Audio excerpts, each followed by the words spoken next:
Hello everyone, welcome back to my YouTube channel. So for this week, I'm going to explain to you how you should answer quiz 6 questions. So altogether we have 5 different questions and let's start with the first one. Question number 1. In a typical liquid solution, the solvent molecules naturally outnumber the reactant solute molecule. This will lead to the trapping of solute molecule in the solvent hole. In one reaction, the value of K1 and K3 of the reaction are 6.2 times 10 to the power of 9 and 6.6 times 10 to the power of 12. The reaction produces very minimal amount of product.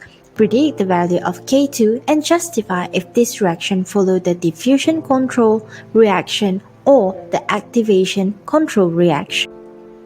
Before you can predict what is the value of your K2, you need to know beforehand whether this reaction follow the diffusion control or the activation control. So how are you going to know that is by looking at how much product that will be produced. In here, in the question, it states that it produced very minimal amount of product. So from that, it's a clue for you that this is an activation control reaction. So in an activation control reaction, your K2 must always be way bigger as compared to your K3.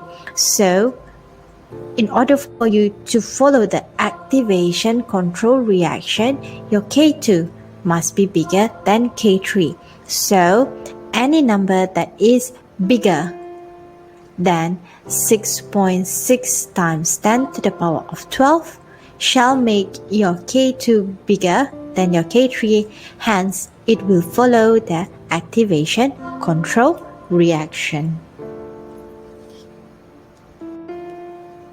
Question number 2. Identical chemical X and Y are molded in a cubic shape.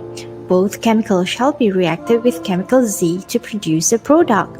The volume of chemical X and Y are 216 cm3 and 8 cm3 respectively. Determine which chemical shall have higher rate of reaction when reacting with chemical Z. To answer this kind of question, you need to calculate the ratio between the volume and the surface area.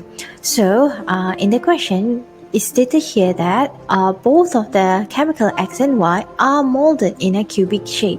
So in a cubic shape,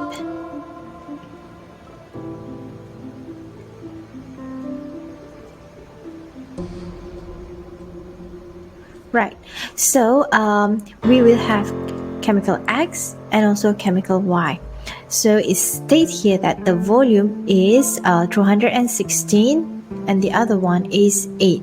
Both are centimeter cube. Right? So we can predict that the length times width times height is equivalent to the volume. So if you want to get 216 means 6 times 6 times 6 is equivalent to 216. So for 8 is 2 times 2 times 2. So equivalent to 8 centimeter cube. Okay, this right. Next up, you need to find the surface area. So the surface area is length times width times how many sides. So it's a cube, right? So 1, 2, 3, 4, 5, 6. Right? You have 6 sides altogether. So we are going to do the X first. So 6 times 6 times 6. You have the same answer, 216. And for this one is 8 times 8 times, you still have 6 face there. So you shall have 240. So what we are going to do is that we are going to do the ratio of the surface area over volume. So now you are going to do the ratio between the surface area and the volume. So you have 216 over 216 equivalent to 1.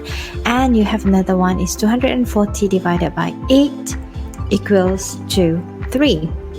So from this number, you can see that the Y have the higher surface area over volume ratio, right? It have 3. Therefore, we can say that Y have the higher surface area, hence it will have the higher rate when it reacts with chemical Z. Question number 3. 2 moles of helium gas are filled in a confined tank at 25 degrees Celsius. Determine the average kinetic energy per molecule and the total translational kinetic energy of the gas. In order for you to answer this question, you need to use the formula of 3/2 kT, where your K is the Boltzmann constant and your T is temperature in Kelvin. So 3/2 times the Boltzmann constant is 1.3807 times 10 to the power of negative 23 joule per Kelvin times your temperature, which is 25 degrees Celsius. So you want to convert it to Kelvin, you need to plus 273. So from here, you will get 3/2 times 1.3807 times 10 to the power of negative 23 times 298. Therefore, you shall get 6.1717 times 10 to the power of negative 21 joule. Because this one per Kelvin, so this one is already in Kelvin, so you can slash that out. So leaving you with the unit of joule. So the next question is that you were asked to calculate the total translational kinetic energy of the gas. Once you want to calculate the total one, so you need to know how many molecules. So how many molecules are there?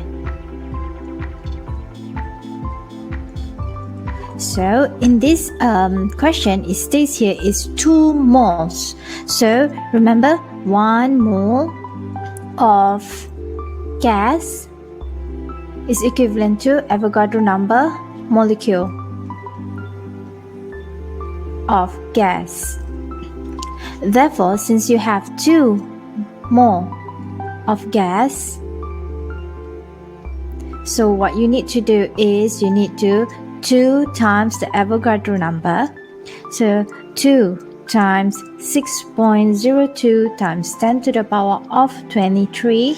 So it will be equivalent to 1.2040 times 10 to the power of 24. Alright, so if you want to calculate the total translational kinetic energy, what you need to do is you just have to multiply the average kinetic energy with your number of molecule.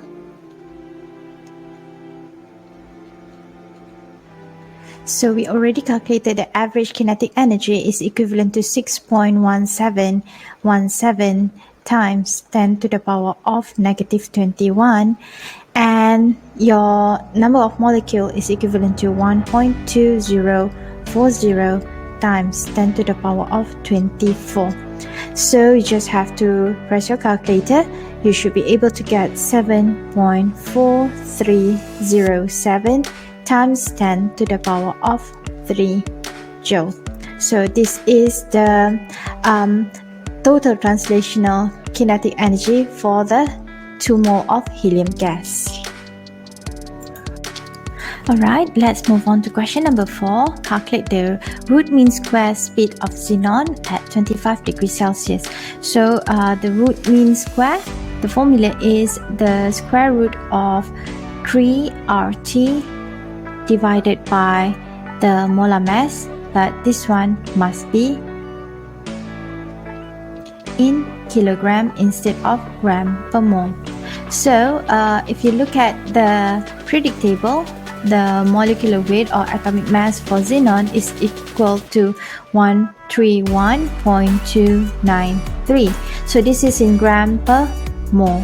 So what you can do is that because the rest are just constant value, your R is equivalent to 8.3145. Remember, you want to calculate the speed, so you cannot use the other value of R because that one is in liter atmosphere. It doesn't have anything to do with this question.